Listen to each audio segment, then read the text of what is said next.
We knew we'd be here talking about George Pickens sooner than later. We've done these preemptive shows. Pickens will get tagged. He'll probably get tagged. And now we have our first official report, our second or third Pickens tag live stream of the year. We predict to have about 15 or 20 of them. This is, 2 or 3. George Pickens, according to Adam Schefter, finally a official source, just saying what we've been saying for weeks now. The Dallas Cowboys are expected to place the tag, the franchise tag on Pro Bowl wide receiver George Pickens. According to ESPN and league sources, this is just the beginning. Does he then hold out? What's his attitude? What's the vibe? Is there an extension coming? Of course, they're going to try and give him a brand new contract.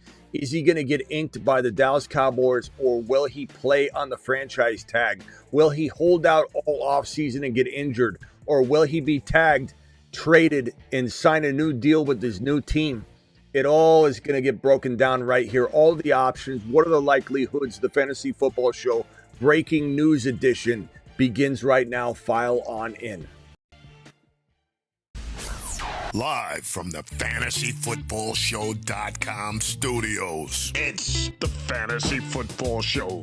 Live! Monday through Friday, 8 p.m. Eastern. Smitty is also live whenever news breaks. This will probably, we may go live again, but this could be our night stream, our graveyard shift stream. I might go live on Dynasty later on. I'm not positive. I may even go live again on the main channel. Because we have such a long day tomorrow, I'll be live during the entire Super Bowl and about an hour before and probably an hour after.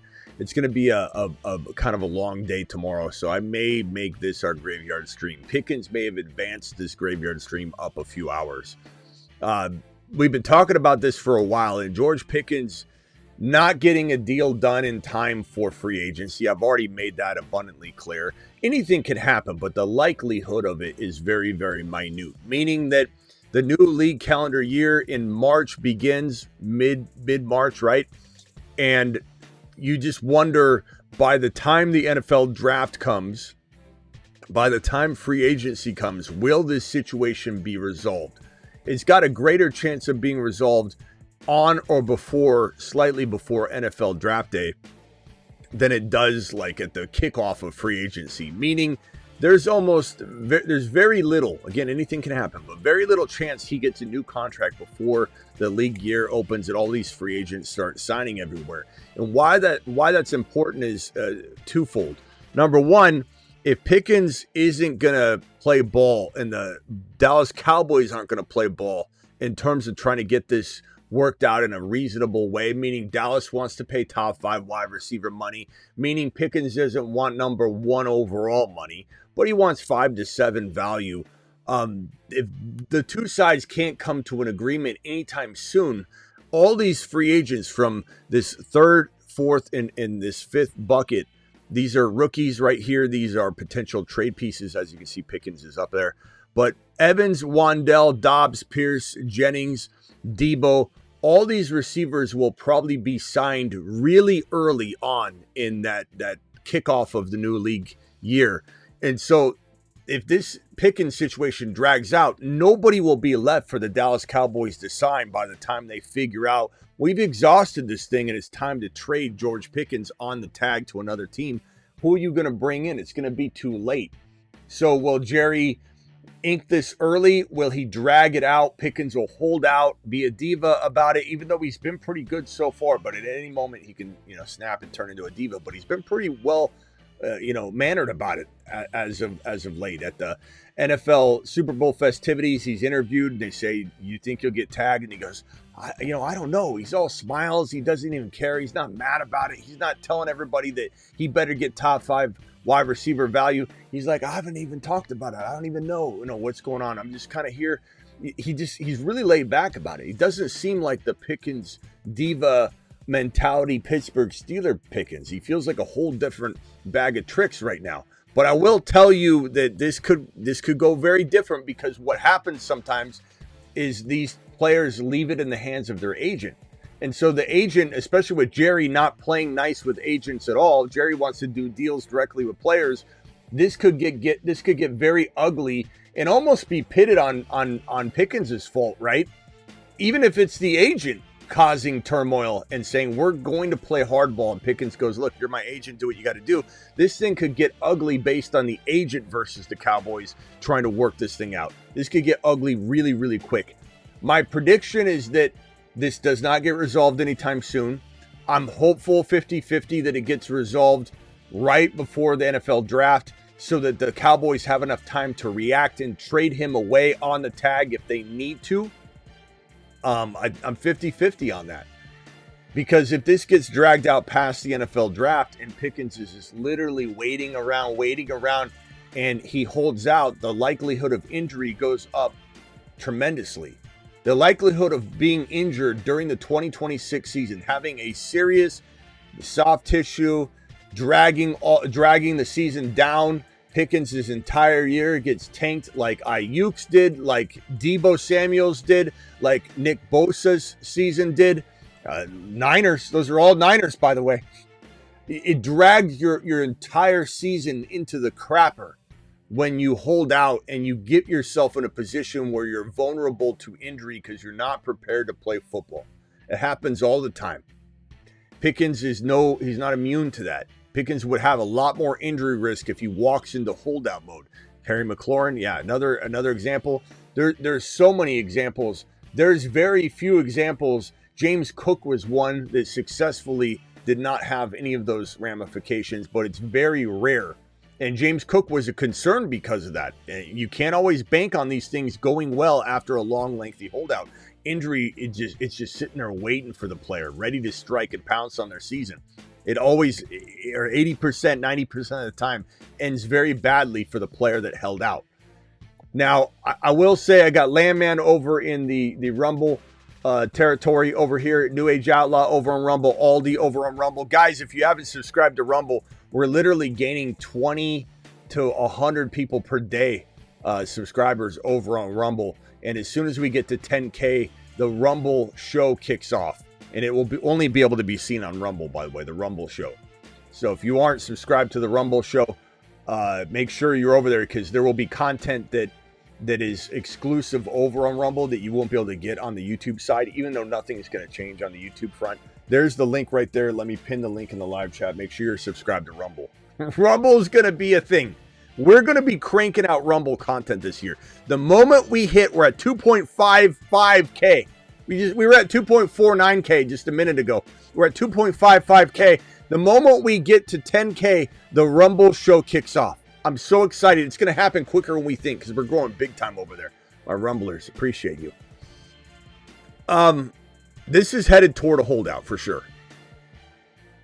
Yeah, Big Prophet says, is he for sure holding out? It depends. It depends on how quick Jerry acts. Does Jerry think he's getting top 10 wide receiver money? Does Pickens expect number 1 overall wide receiver money? And before people laugh at that conversation, keep in mind that we got a video coming up that will explain what those dudes are doing on my screen. I have a video that I'm dropping. I think it's gonna be Monday morning since we got tomorrow. I don't want to drop a video tomorrow because we'll be busy tomorrow. But on Monday morning we will have a video drop. It's drafting tight ends in 2026. What do you do? Where do you draft them? Wide receiver 1 overall money is right here. Pickens is worthy of wide receiver 5 overall money. Okay. Now you have in between the other players, 2, 3, 4, 5. Pickens isn't going to just walk straight in necessarily and grab number 5 because he finished number 5. Sometimes players, it's a ladder. They're climbing on each other's backs up the totem pole to get more money, meaning eventually wide receiver 1's going to fall down to wide receiver 5 or 6, right? As these other guys land big deals. And so Pickens isn't necessarily just going to come in and grab number 5 and keep number 1 at 1. Then the next big contract goes in at 5 or 6. They keep number one. Eventually 1's going to get knocked off. Eventually this is going to be down here. And so in that, you're going to have Pickens probably trying to climb into this territory. Even if he belongs here, he's setting a new standard. And then these wide receivers, as they start to fall, will climb back above and reestablish the market. So Pickens getting or asking for number 4 or number 3 or number 5 money anywhere in that territory is not crazy at all, because it's not like you just go off of the previous years all the time. This happens with quarterbacks all the time, more so with quarterbacks than any other position. But Pickens is going to go after top 5 wide receiver money. So when I have somebody ask me, is Pickens for sure holding out, like Big Profit's asking here, we have no true, clue. I just have guesstimations, and I can just tell you that based on his mentality that we've seen in the past, which seems pretty curbed and behaved right now. It doesn't seem diva-like right now, which is outstanding for the onset of this. But the way Jerry handles contracts, how long he draws them out and pushes the envelope all the way to the end. And then when things are disastrous and they're falling apart and the offseason is not what you wanted, Jerry then comes in and goes, okay, and see, I told you, you guys didn't think we'd get it done. We'd get it done. Jerry's going to drag this thing out. I highly doubt Jerry walks in and goes, here's a check for top 5 wide receiver money. Jerry's going to lowball the hell out of him. Jerry's going to try and get his agent out of the whole conversation. Jerry has like 8 different steps of trying to get a deal done before he gets to the breaking point where the deal gets done. Now, anything can happen. Jerry could wake up on the other side of the bed. He could wake up on the other side of the bed and just do a deal. It's very, very, very possible. Maybe he learned a little bit of a lesson with Parsons. Maybe he feels he can make up for that, and the fan base will love him. Jerry does love when the fan base loves him. He acts like he doesn't care when the fan base hates him, but he does.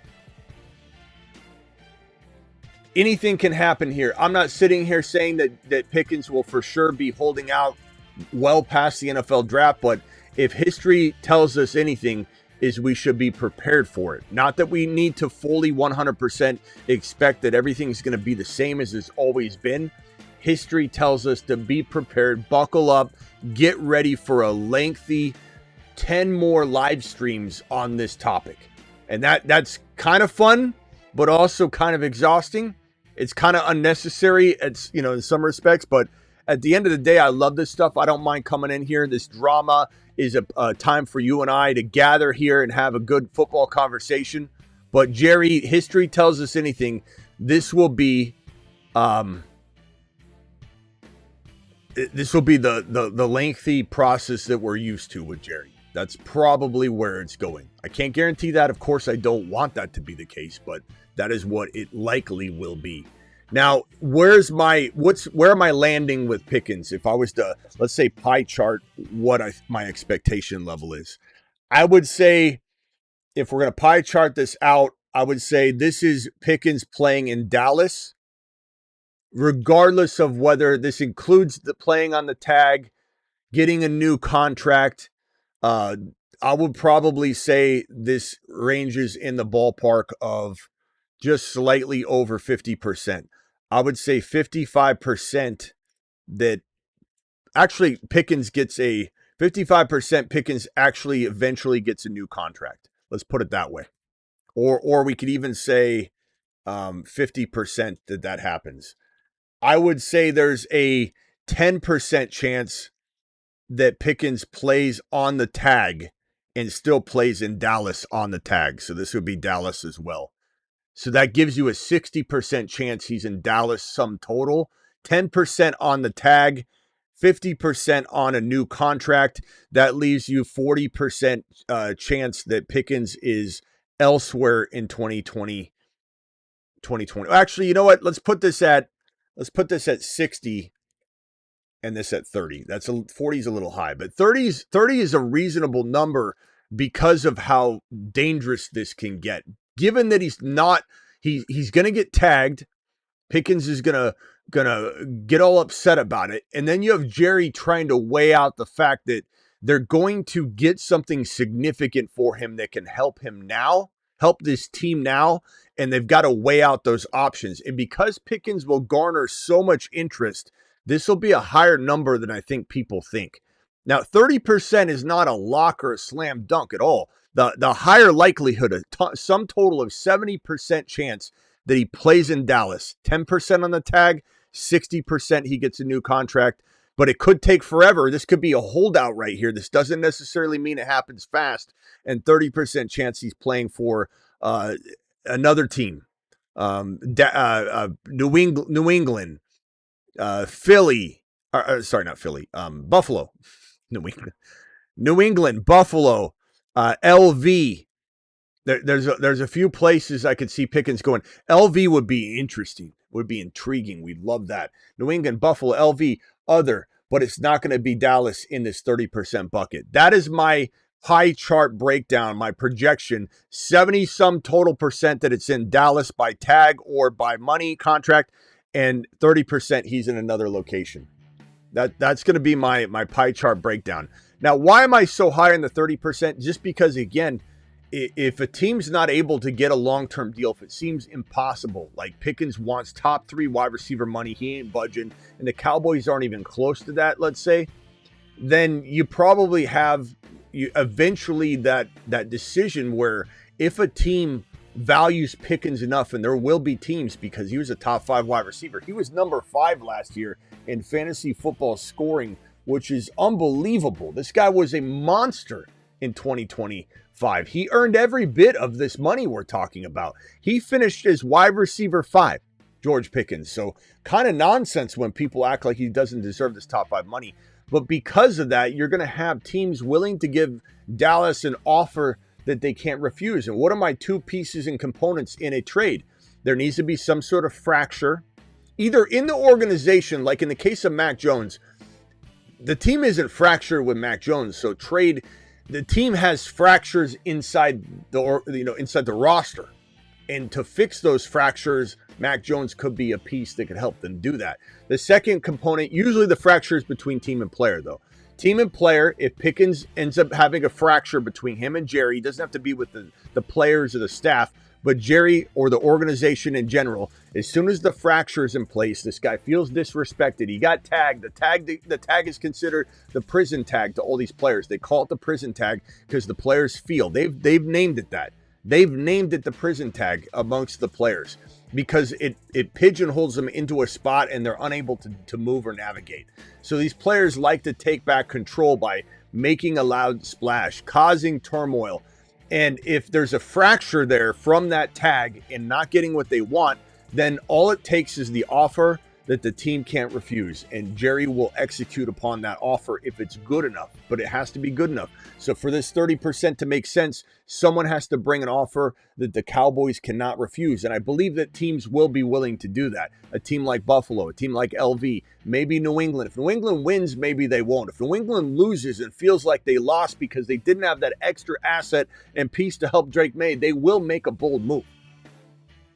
They will. New Age Outlaw dropped in a gifted membership over on Rumble. Again, guys, subscribe to the Rumble channel. Here's the link right there. I have it pinned in the live chat. Rumble is blowing up. We get to 10K. Rumble gets its own show that's outside of the YouTube situation, and Rumble is going to have its own. You're going to have to watch both channels because you're going to have a Rumble show. You're going to have a YouTube show. YouTube's going to continue to produce the amount of shows that we do. We go live when news breaks. I go live at 8 p.m. Eastern, Monday through Friday. I go live at midnight almost every single night. Terrible news if you're a Pickens owner. This could set him up to be all season. Those crash outs will be returning, or he could hold out. He could definitely be on well-behaved behavior for a little bit of time. He certainly could crash out. I get the sense that it's going to be more of his agent and he's going to put the onus on his agent, which is kind of smart when a player gets interviewed. And instead of like unfollowing the team and doing all that, which I get a sense that Pickens is in a little bit better spot to maybe not do these crazier things. Believe it or not, I just get a different vibe on Pickens right now. He might be taking the smart route and just saying, hey, it's up to my agent. You know, Pickens, what's going on with your contract? I don't know, man. I just want to play ball. It's up to my agent. That is the best way to approach it. And I wonder if he's going to take that approach because I sense a different Pickens. The thing about Pickens is unfairly tagged as this diva that can't escape that mentality when he was pretty much abused over in Pittsburgh. Look at how DK was misused in Pittsburgh. Look how they disrespectfully didn't understand how good Pickens was in Pittsburgh. Pittsburgh was so stupid that they thought DK Metcalf was better than Pickens. They said, Pickens, we're going to bring someone in ahead of you, and he'll be in charge of you, okay? You're gonna answer to DK. DK, come on over. Hey, Pickens, remember that bag of cash we're going to give you? We're going to give it to him instead, and you're going to play underneath DK Metcalf, who's going to get his extension. We're not going to give it to you. And this whole time, Pickens was right.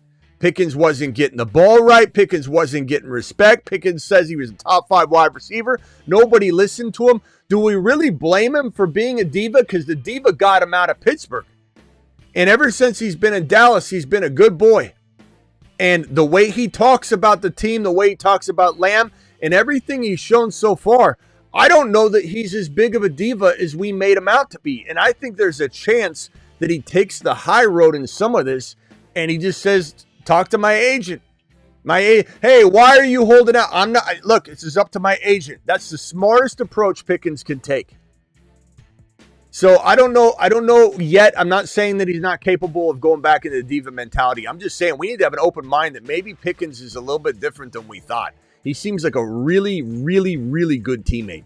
He seems like an absolute amazing teammate, totally supportive, and he's got a smile on his face constantly. When asked about being tagged, he didn't have a Brandon Ayuk attitude or any sort of crazy diva mentality type attitude. He's literally all smiles and goes, I don't even know, what's going on with that. I don't know. I haven't even thought about getting tagged. And I just love my boys. And Lamb coming out and saying, and the reason why this is such I think a pretty high number, 60% he gets his contract, is because Lamb has already said he'll restructure his deal in order to fit Pickens into the picture.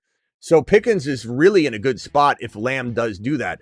Thank you, Fran, for the super chat. Appreciate you. This one here from Sam. Sam, appreciate your super chat as well. Sam says, I grabbed Pickens in the 9th round. It was one of my best players.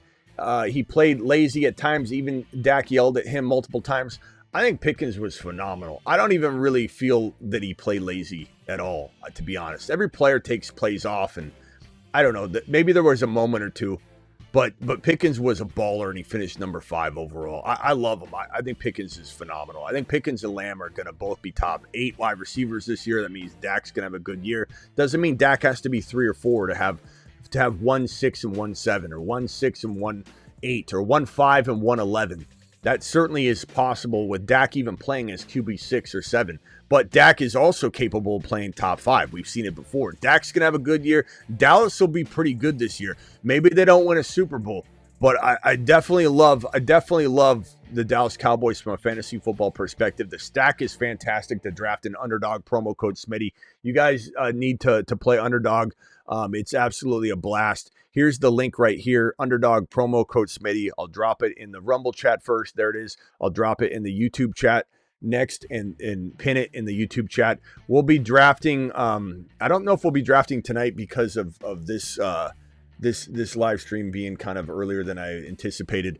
But we'll be doing hires and lowers on Underdog tomorrow heading into the game. We'll be talking about it. I'll be live an hour or two before kickoff of the Super Bowl, and I'll go live throughout the entirety of the Super Bowl. You'll get my reaction of every play, and then we'll do probably a half hour to an hour breakdown after the game. So we'll be live for a significant amount of time. It's gonna be over 5.5, probably 5.5 hour live stream minimum tomorrow. So I'll see you all here. You can hang out with me. You can come in and out of the game. And certainly when the halftime show is going on, you'll want to come in here and hang out because I don't think anybody's gonna watch that trash. So we'll be here talking George Pickens. We'll be talking whether the based on the game, whether they need to get a receiver in-house in New England. If New England doesn't cut it during the game, we'll be certainly talking about they need a weapon. If New England is cutting it during the game, we'll be talking about how they're using Hendy because that's going to be a requirement. In order for New England to do well in this game, they're going to have to give their playmaker the football. Against this Seattle defense, they need explosive playmaking capability, and Hendy's the one that brings them that capability. He's the best receiver on the team. At least run him out there as a receiver, line both running backs in the backfield, split one of them out wide, do a lot of motion, pre-snap motion, get Hendy the football, get Hendy in pass-catching situations because he's the number 1 wide receiver they have. Phone lines are open. Call into the show. Call into the show. Thank you for that gifted membership. Thank you, New Age. Thank you, Big Profit. Big Profit over on Rumble. I love seeing Big Profit's name over on Rumble. The people that are the most loyal on Rumble right now as we're growing it, I'm jotting down all your names, and I'm going to have a Rumble Originals board that I show everyone's username, like the original 20, I think we're going to call it, the original OG 20 that helped create the Rumble channel from the ground up. You will always be remembered and referenced as the OG 20.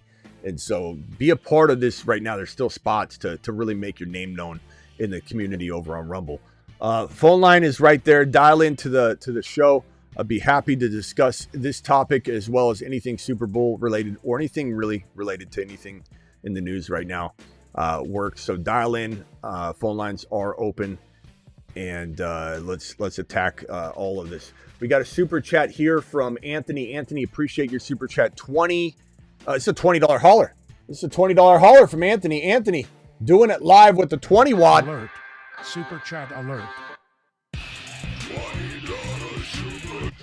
Anthony, thank you very much for the super chat. 20 for the solid content. Let's go, Smitty. Thank you, Anthony. Appreciate you, my boy, Anthony. What hat is he wearing there? What kind of hat is that? Is that a Packers hat? It's backwards with the photo. Anthony, can we get the photo reverse? Like, why is it backwards, Anthony? We take it. Our phone's really taking photos in mirror format again. Was that a Droid? What is that, an Android? What's going on there, Anthony? Get that photo changed and turned around. You need me to flip it for you?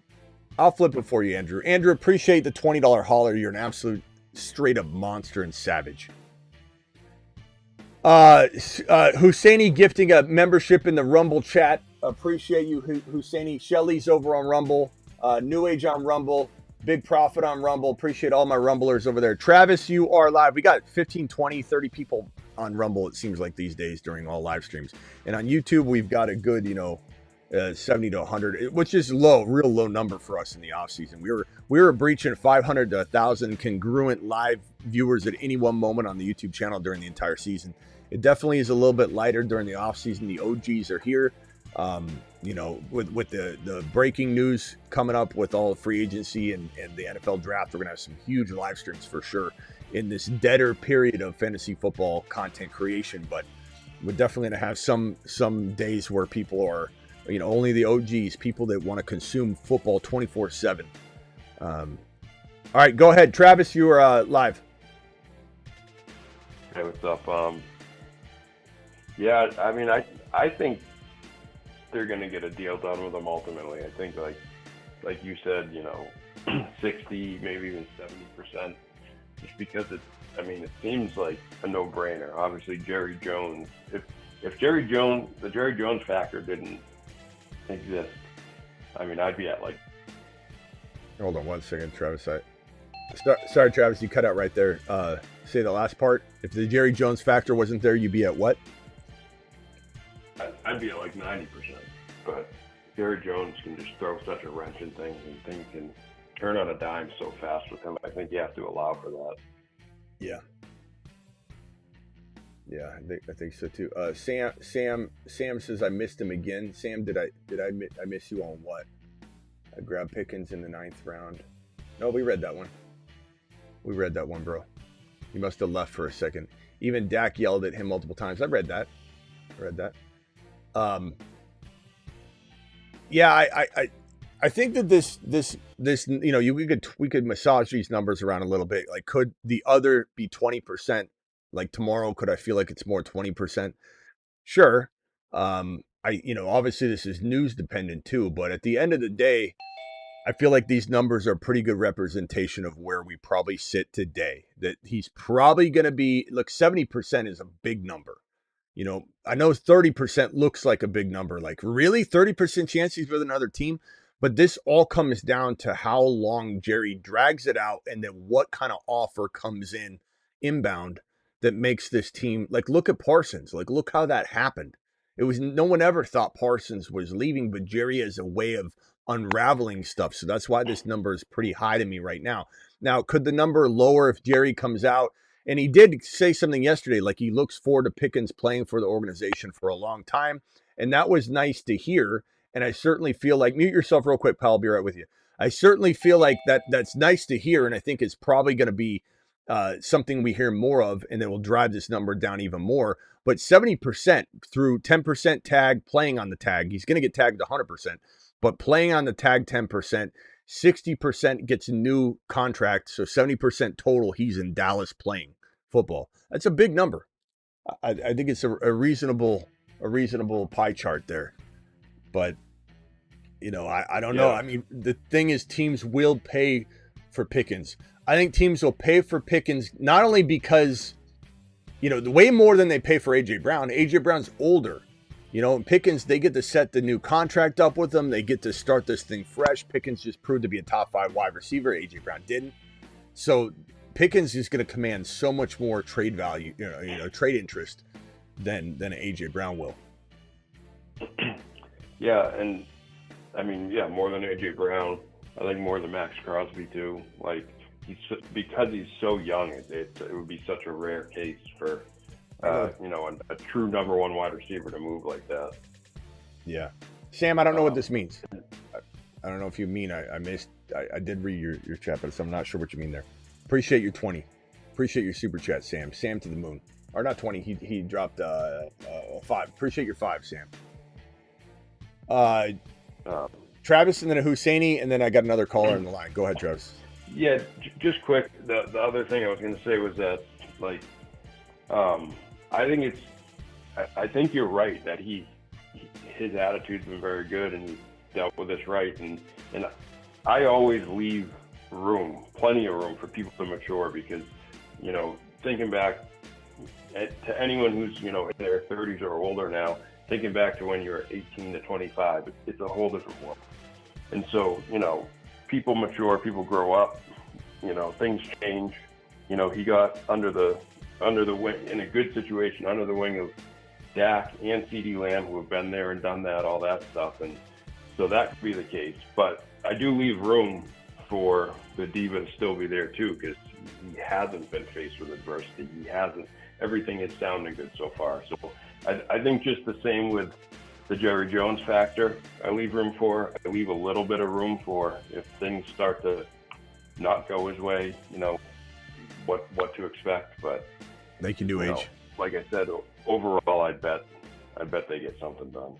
Thank you, New Age. Appreciate the gifted membership on Rumble. I get a sense that Pickens is very, very different, and I think that he felt completely disrespected in Pittsburgh. I think in retrospect, we all believe he was completely disrespected in Pittsburgh. He was misused. He was misunderstood. He was crapped on, stepped over. They bring DK Metcalf in and tell Pickens to report to his new lieutenant. And it's like, Pickens is a top 5. This is a top 5 wide receiver. Why is he reporting to DK Metcalf? Why does DK get his money? Why do they not understand how good Pickens is? Why did DK become useless in Pittsburgh? Why does everybody think DK Metcalf's bad? Because he's not. DK Metcalf has top 12 wide receiver potential in fantasy. I hate to inform everybody that's doubting the guy. Now McCarthy's in Pittsburgh, we might see that kind of usage. I don't know if we'll get the production, but we'll see the usage. DK Metcalf is one of the sneakier wide receiver 2s in fantasy because of how bad Pittsburgh has been to their wide receivers. So Pittsburgh, to me, all the fault and blame goes on them. I give the benefit of the doubt to Pickens right now.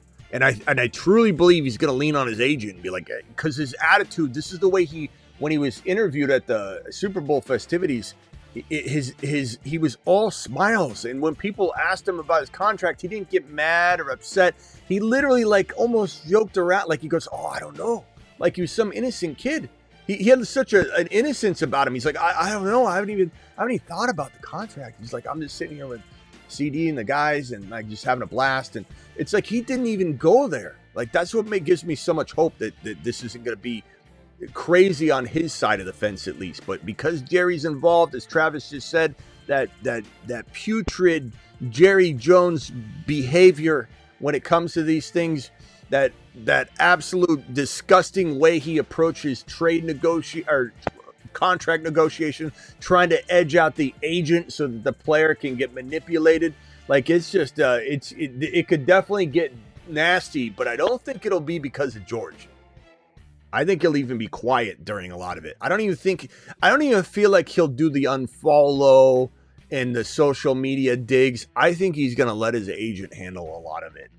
But we'll see. I mean, eventually he'll be asked the question point blank, what's going on? And he'll say, I want to be here, but he's not doing it. So, Jorge, you can call Jorge. You can call back in, and I'll go right to you. Hopefully he does. Husseini, you're live. What's up, guys? I was going to talk about the Super Bowl. I was going to ask. I really like Patriots +5. I don't necessarily like them to win, but I think that they have a great shot at winning. That's why I like them +5, because I think that, one, the public is just really counting them out. And you know how Vegas is when like over 70% of the money's on the Seahawks. I don't know. I just feel like people are just thinking that the Seahawks are. I still think that there's a possibility where Sam Darnold can turn into a pumpkin like he has done in the past. I think he's proved that he won't, but I still feel like that's a possibility because the New England's defense is very underrated.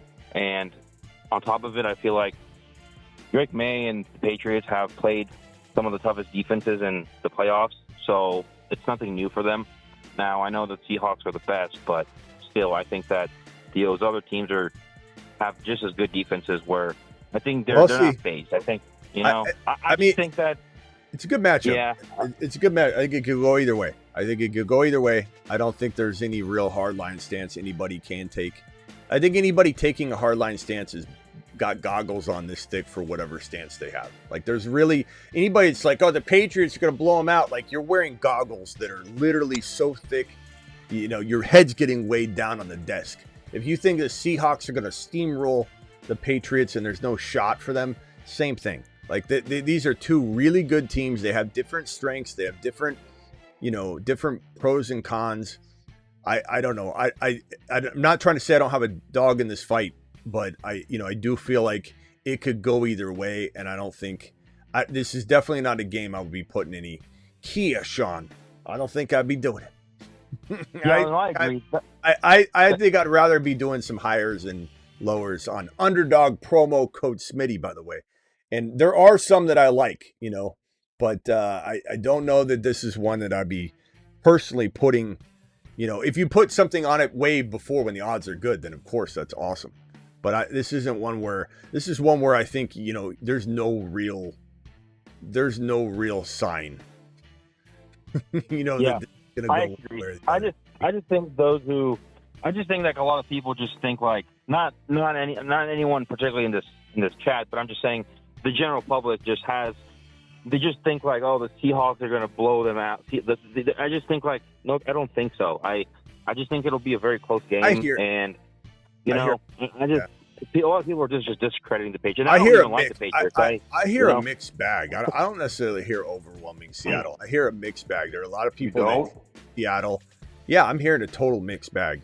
I know a lot of people because New England is the novelty. It's everyone's like, oh, I've got a bold stance that New England's going to win this. And so I hear a lot of people trying to, jump on that and act like they're the only one that likes it. But it's like, I hear it a lot. I definitely say Seattle's a little favored. But, I mean, it makes sense because their offense is firing off as well as anybody's, including New England's, right? And their defense is better than anyone. So it's like you really have to have it makes sense why they'd be favored, but anything can happen. A special teams play, a Darnold interception return for a touchdown, and then the stage is set, a fumble, like anything can cause this to go in the other direction. But it makes sense why Seattle is the favorite, because I would say 10 times out of 10, if they play 10 games, at least 6 of them would be won by Seattle in this context here, not like year after year, things will change. But part of that is because I think New England doesn't have the weapons that Seattle has, that they can kind of lean on different pieces. I think if Drake May's got to put it on his shoulders, and he's been delivering, but if he doesn't deliver one time, then that's where it ends, because May literally has carried him in this playoff. He struggled a little bit here or there, but then at the end of the day, Drake May, he'll have a huge run. He'll put it on Drake May's shoulders and he'll deliver. So it's unfortunately a lot, unless they start using Hendy in this game, which is my prediction. If Hendy gets 100 yards and a touchdown, I think New England wins the game. If Hendy doesn't get utilized at least in 100 total yards in a touchdown capacity, then you're asking Drake May to do it by himself against the best defense in the league. Some would say. That's a tall order for a young kid that's still learning, and very much respect where he got to, almost in some ways by himself. Imagine the people that rip on Drake May. It's like, I don't think there's another quarterback in the league, and this is what makes Drake May so capable of being the number 1 or number 2 overall quarterback, not only for fantasy next year, but in everyone's mind, is that I can't think of another quarterback, even with more experience, that could have done what he did with what he was given. Because and you can say, oh, well, Vrabel deserves all this credit or whatever. I think that Vrabel is great. I don't think Vrabel's not. I think he's a great coach.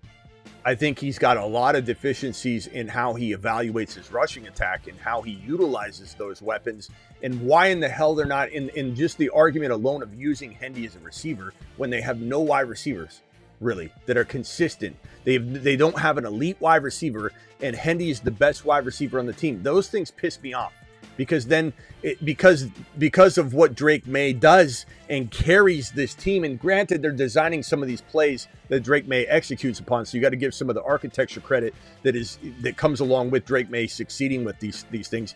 So that's why it's a mixed bag for me when I see Vrabel get all this praise, and it's like he's, in a way, it's the Belichick Brady thing, like kind of brewing in my mind, because I'm like, I like Vrabel, I do, but Drake May is the reason why this is happening, and it frustrates me to watch them literally piss away one of the most dangerous running backs in the National Football League and blame it on this, or they don't trust him. Well, that's your fault for not developing the trust throughout the course of the season. And don't tell me you don't trust him, because it took a lot of trust to keep giving the ball to Ramondre after he had fumbled it. And then you had to, trust him and allow him to reestablish that trust. Why didn't, in the mid-season, why didn't you start developing this trust for Hendy, who hasn't even broken any trust? Because the moment he took over as a starter when Ramondre got hurt, the guy had 3 50-plus yard touchdowns, wasn't missing blocks, looked fantastic in pass pro, and he still looks good in pass pro. Everything about Hendy looks great. Some people say he doesn't hit the hole right, he's not decisive, he cuts back too much, or he's trying to pop everything. Like, he's getting very, very minimized, looks, and he's very pigeonholed into this certain role. And unless you get in a rhythm, and I'm not talking about the end of the game, he ends up getting 10 to 12 carries, and then in some of the time, and then Ramondre's got 14. You're like, they were almost even. But all those carries come at the end. They're kind of garbage work. They're not even designed well for him. Give Ramondre 10 to 12 carries up the gut, and he doesn't have to have all the gut carries, but that's where Ramondre is good. Give Hendy way more work. Throw to him 6 times a game. So I personally think that if there is going to be a mistake made where we look back and we blame the coach, it will be his usage of Trey Henderson.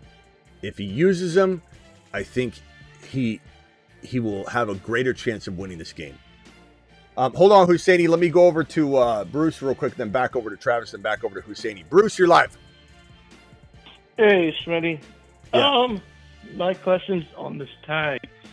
Do you think Jerry Jones learned anything from Micah last year, or think it's just going to be? No, Jerry is the kind of person that if you were to say, Jerry, did you learn anything from the Parsons situation, he would go against it and say, you don't think I've been doing this stuff since you were a little, baby. And it's like, I know everything. I'm going to go ahead and do this. Jerry's the complete opposite of that. I don't know. I'm hoping he just wakes up on the right side of the bed, or better yet, he just thinks it's his idea to do all this early. Like it's my, I've been doing this so long, the quicker you get this kind of thing handled, the more you can focus on the draft. And it's like a good idea, Jerry, like great a concept, Let's pretend Jerry, we believe Jerry made a great decision there that no one else thought of. Like, that's the only thing we can hope, bro, is that because Jerry will wake up on one side of the bed one moment, wake on the other side of the bed the next minute. Okay. Yeah, because I was just like, well, maybe he did fucking finally learn something, but then you kind of realize, like, I just realized during the Super Bowl festivities that Parsons and Pickens had the same agent. You're like, oh, man, here we go. With the tag. Yeah. All right, hold on one second, Bruce. Back over to Travis. Travis, you're live. Yeah, I mean, I don't know how much. I said I think Hendy will get like 8 to 12 touches in the Super Bowl. I think the weather has played a factor, and I mean, we can disagree with it all we want, but they trust Ramondre, and that's why they were using him in the snow. That being said, on underdog, I'd take the over 18.5 rushing yards. I think that's pretty low for Hendy, especially because if he gets even 4 or 5 carries, he can break one. So 18.5 is an easy over for me. Yeah, I don't know. I know that if he got the touches, he would be smashing over that. It's just me trusting, how much of me thinks I'm going to be shaking my head and upset while I'm watching the game and just being like, give it to Hendy. What are you doing? Like, I could picture myself, at least the odds are really high. I don't know how high, but that I'm screaming at the TV tomorrow. But hopefully I'm not. Hopefully we're hitting that Hendy house call button and I'm praising Vrabel, figuring out how to turn this page. And I'll be excited because at the end of the day, if he turns the page at the right time, then no harm, no foul. I'll be pissed that it took him all year, but just like Bijan not getting fed properly his rookie year, and then everything was fine after that. This will be a distant memory, but you got to be able to turn the page, man. You got to be able to acknowledge what it is you have. It doesn't matter how much they trust Ramondre or how efficient he's been. Like the Algier argument. Algier is really good. You give Algier the ball instead of Bijan, you can make the same damn argument. Well, he did pretty good on that run. It's 4.5 yards. He got in the end zone. Well, Bijan would have gotten in the end zone 4 carries before that. So it's like I just don't care. I see it 1,000% different than anybody else that thinks Ramondre deserves to get half the work or whatever. I think Ramondre's got a place because you don't want to give Hendy 20 carries up the gut, and they're going to run the ball, especially if Henderson is getting fed. They'll have even more reason to have more running going on because they're going to have a lead, and then you need Ramondre to help spell some of that. It's Jahmyr Gibbs and Monty. There needs to be a good combination of them both. Gibbs is sometimes even better with Monty getting fed, so it's just a matter of you have to give your offense a shot, especially against Seattle, to have this explosive capability that Seattle's not used to seeing. How do you bottle up Hendy on a run he bounces to the outside? Stevenson's going to be efficient, and that's good too, but you can't just rely upon that. Seattle's going to shut that down. But we'll see. We'll see what happens. It's going to be a good game, and I think a lot will come down to Darnold, of course. And Darnold they're making it easy for him right now, which is what they want to keep doing. Well, make it very, very easy, and then Darnold will deliver. And that's what I was going to say. That if the Patriots want to win this game, they need to get to Darnold. It's as simple as that. If they want, because otherwise it will be tough. I think Seattle's the best defense in the league. I was saying that most of the season. I thought they were even better overall than Houston. Houston, the way they get after the passer and stuff, that's a different story. But, just the way Seattle, it seems like no matter where on the field it is, you get the ball and there's 4 guys on you swarming. They're just relentless. So, the Patriots are going to have to find a way to move the ball a little through the air. I don't think they can just grind it out. But the bigger thing is, if they can make Sam Darnold uncomfortable, because I mean, Sam Darnold had a really good year and he's been great, but if you look at the season again, anytime he struggled during the season, it was against elite defenses, you know, Houston and Minnesota, who's really good at getting after the quarterback. Those were really the only two elite defenses he faced all year, actually. But, you know, making him uncomfortable, and then he can make mistakes. Yeah. I mean, it will come down to that. And for Seattle, it comes down to protecting Darnold, you know, making sure the defense puts Darnold in good positions, make sure they run the ball enough to make Darnold not have to make those you know, mistakes. And then that's when Darnold will look good, is when things are comfortable. There's a lot of like space everywhere, because the Seattle rushing attack on top of the defense is setting the offense up for, you know, some nice low key football versus Darnold having to go out there and march him on a comeback. Like, that's where it's not going to be.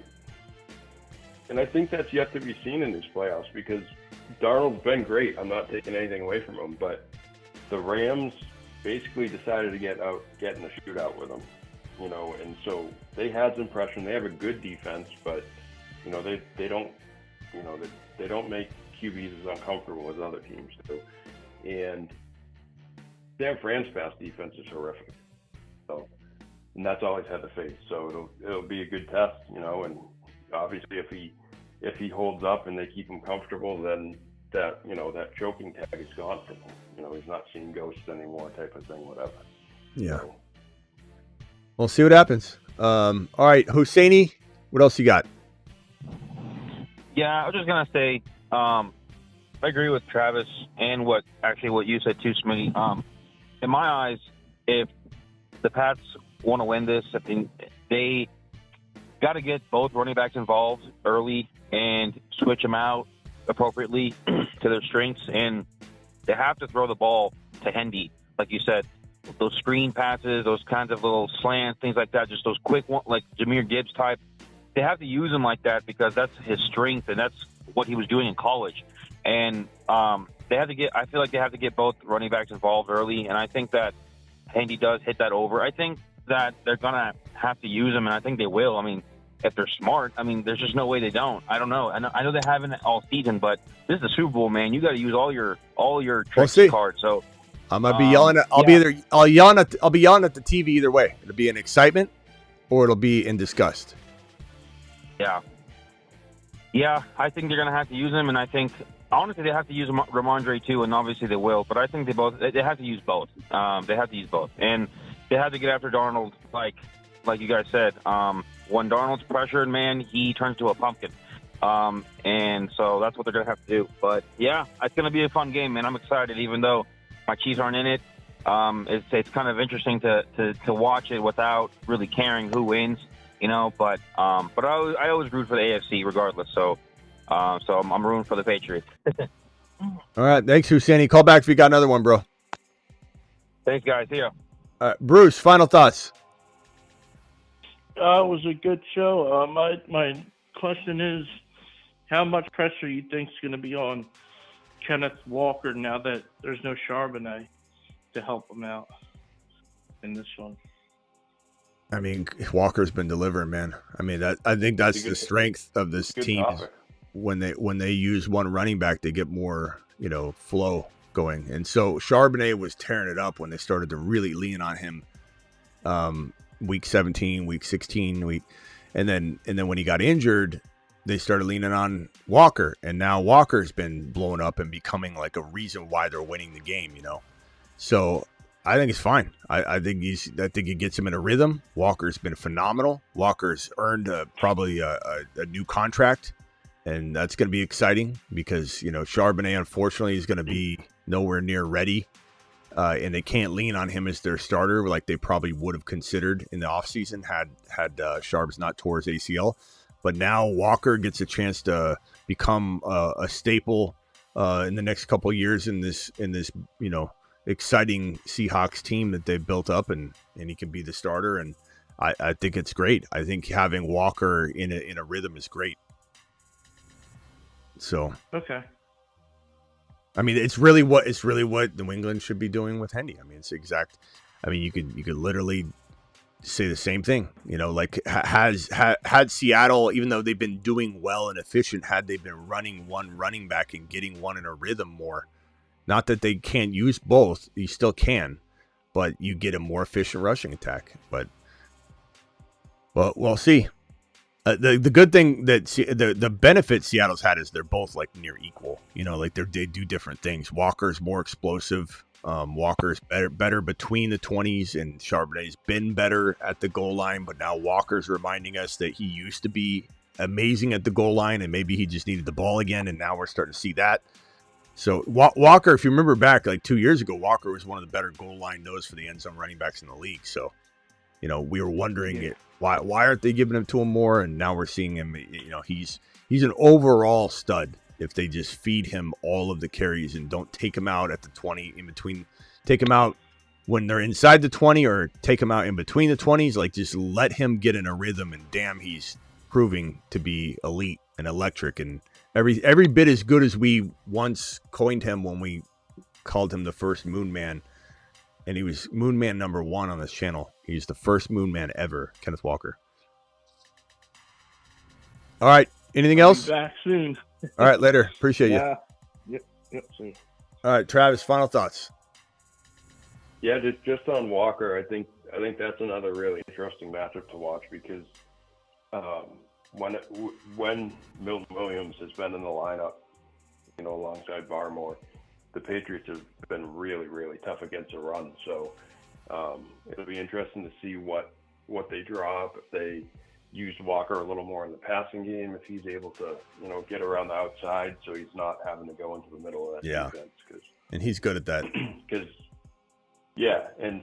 that may even be a huge key to it, because if they can bottle him up, then that puts a lot more pressure on Darnold to make plays. So yeah, we'll see. I mean, I agree with you. I think it can go either way. Like, I'm a diehard Pats fan, and I'm not sitting here saying, oh, that they're definitely going to win. You know, I think it's very much 50-50. Do you feel like it's going to be at the end of the day a blowout by one of the teams or a down to the wire type of game? Because I'm getting a little bit of a vibe that I don't think it'll be necessarily a blowout, but I feel like one team will win handedly at the end, but I don't know.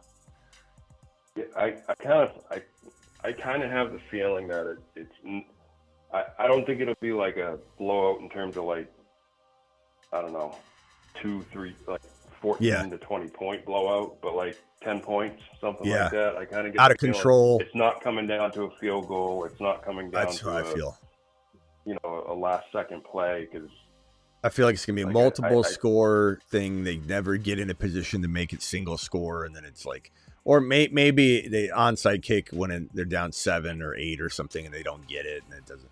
But I do feel like it's not going to be down to the wire. I feel like one of these teams is going to not show up in some capacity, and the other team is going to take advantage, get into a early lead, and then the team playing catch up is whether it's Darnold seeing ghosts and throwing INTs, or you have Seattle's defense up because of some catastrophic situation. And then the same thing, their defense is just so good. New England's having to play a different game. So I could see it either way, though. I could see it either way. Yeah, on either side, it'll be hard for either side to, like, claw back into a game. If they go down 2 scores, you know, I think they can get back to within 1 score, but I think it'll be, you know, too much of a task to get back into it, you know, like you're talking about. You know, you don't want to be chasing after either one of these defenses. Yeah, it's gonna be interesting. I think the people that are pro Seattle, they're really loud. So that's why I was saying I really believe there's a lot of people on the New England side, but those people are sometimes quieter than the Seattle people are really, really loud. Really, and I think the people, and I understand it too. You know, if I take a step back from being a Patriots fan, I understand why people hate Patriots. You know, I hate the Chiefs. Like, you know, And so, so I get it, but I think a lot of the people picking Seattle are just going with the Seattle's going to stop them. The Patriots have no chance. Yeah. Whereas, like, I see the people picking the Patriots saying, yeah, I think the Patriots are going to win. So I think you're right on, they just might be a little bit louder. That's all they are. Because a lot of Seattle fans they come out of the woodwork, and you don't hear about much about it when they're losing or when they're just kind of a quiet fan base when things are bad. But they definitely come out and let you know what's going on. And some people are just rooting against. That's the other thing that you're going up against is you're not going up against all the Seattle fans. You're going up against people that hate New England. And so you have like 30% of the people watching are Patriot fans, or 25%, 30 to 25, 30% are Seattle fans. And then the rest of the people are either indifferent, or there's a big group of people that hate the Patriots so bad they're rooting for whatever team the Patriots are playing. And it's like, so then it just feels like and those people aren't sitting there with a lot of logic. It's just they hate Tom Brady, they hate the Patriots, they think they're cheaters. And it seems like Seattle's got a bigger fan base than they do, but that's really what it is. A lot of the people I see saying like, "Oh, Patriots are going to get stomped," aren't actual Seattle fans. Nope, they're fans of other teams. Yep, that don't like the They Patriots. just hate Tom Brady and the New England Patriots, which is so weird to me. Like Tom Brady's not there anymore. Belichick's not there. Like, what do you like? Why are you so mad about it? Why? PTSD. I guess they 20 years of losing. They want Drake May to be not even losing, but getting beat. Yeah, they don't want Drake May to be the next Tom Brady. They're upset that you guys walked into another elite quarterback. They're upset and they want to see it fall apart. Is what it is. I think that's another thing too. Is that it's right now. Who knows what comes out or how he is down the line, whatever. Right now, it's hard to hate. Like truly hate Drake May. What does Drake May give you that's hateable? And so like that, I feel like sometimes that's almost more frustrating because with Patrick Mahomes, well, with Tom Brady, there was the supermodel wife, and he was posing for magazines, and Patrick Mahomes, there was his brother and his wife yelling at fans, and Travis Kelce started doing commercials and he's dating Taylor Swift.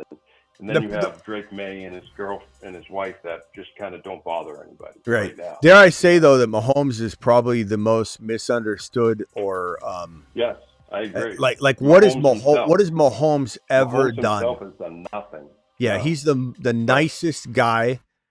Like very rarely does he pop off. Like sometimes he'll pop off like to try and be funny because somebody will like, but the guy literally. Yeah.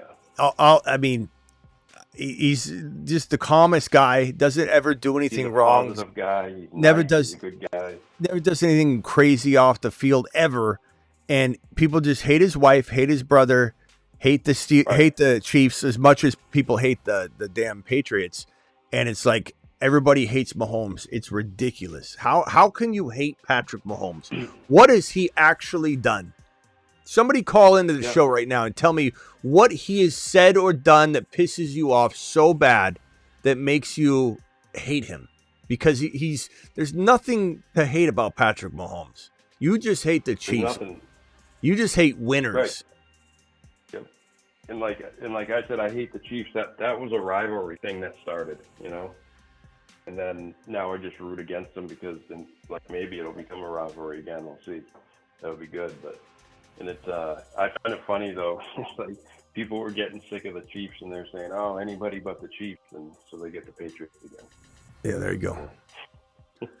All right, well, I'll probably be back, I think, for the Dynasty show, but I don't know. Yeah. We'll see if we go live again on the. I probably not on the main channel because I'm going to be live so long tomorrow on the main channel and on Rumble. I'll be on Rumble Dynasty too. Will be good. All right, good Dynasty show tonight. All right, Dynasty show tonight, and then Rumble and YouTube. Hold on, let me get this last caller. Last caller, you're live. What is your name and where are you calling from? Hey, Smitty, it's Nick from Atlanta. I called you the other day.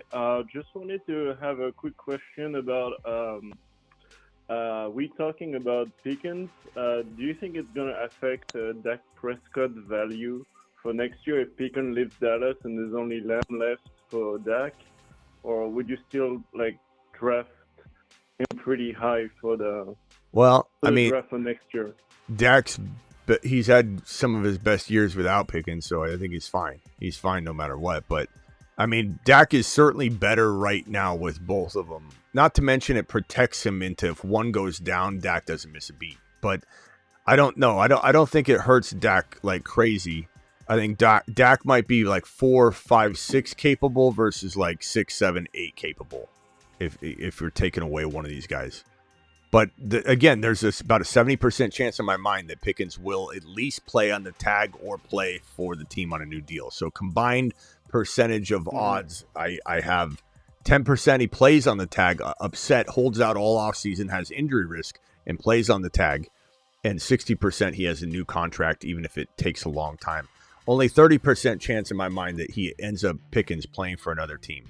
But yeah, of course, it's never great to lose that player, but it also helps CeeDee Lamb a little bit to not have Pickens in town. I mean, love or hate the duo from a football perspective or whatever, it definitely makes if Pickens went to New England or Buffalo or LV, he would get top 5 to 7 wide receiver numbers like he's getting, like he got last year. If he stays in Dallas and Lamb stays healthy all year, I don't know that either one is like 4 or higher. I think one could be 5 or 6, but might require some missed time like it did last year for one of them to get to 5. But they could both be 7 and 9, 6 and 10, 6 and 9, 6 and 7. I could see him finishing number 6, 7, 6, 7. Either way, I don't know. I mean, this is totally doable.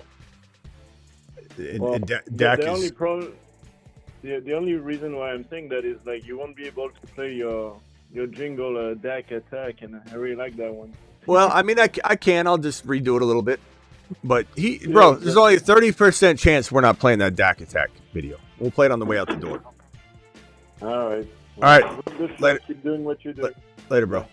Travis, final thought. Yeah. If Pickens goes, you just have to copy and paste someone else's face over on the edit the name. And Ferguson. Yeah, exactly. Javante. All right. We'll see you tonight. Later. Insert name. Yep. Thanks, Smitty. Bye. All right, guys. So Pickens going to get the tag according to Schefter and all the reports. Rumble and YouTube, I'll be live multi-streaming to both platforms tomorrow about an hour to 2 before kickoff of the game. And I'll be live during the entire game, and then we'll stay another hour after to break down the game. So going to be a 5+ hour live stream tomorrow. Be here or be square. Appreciate every single one of you. We'll be live on the Dynasty channel tonight. The Dynasty link, let me drop that link in the live chat for everybody on Rumble and on YouTube. Here is the Dynasty link. The Dynasty show is on YouTube. We don't multi-stream to Rumble on that. So make sure you hit that link. I'll drop that in the in the YouTube channel live chat. Hit that Dynasty channel link. Subscribe. I'll see you all tonight on the Dynasty channel. And then everybody else, I'll see you on YouTube and Rumble tomorrow, about an hour or 2 before kickoff tomorrow. Dak Attack. Dak Attack. Lamb. Pickens. Lamb. Pickens. Dak Attack. Dak Attack. Dak Attack. Dak Attack. Dak Attack.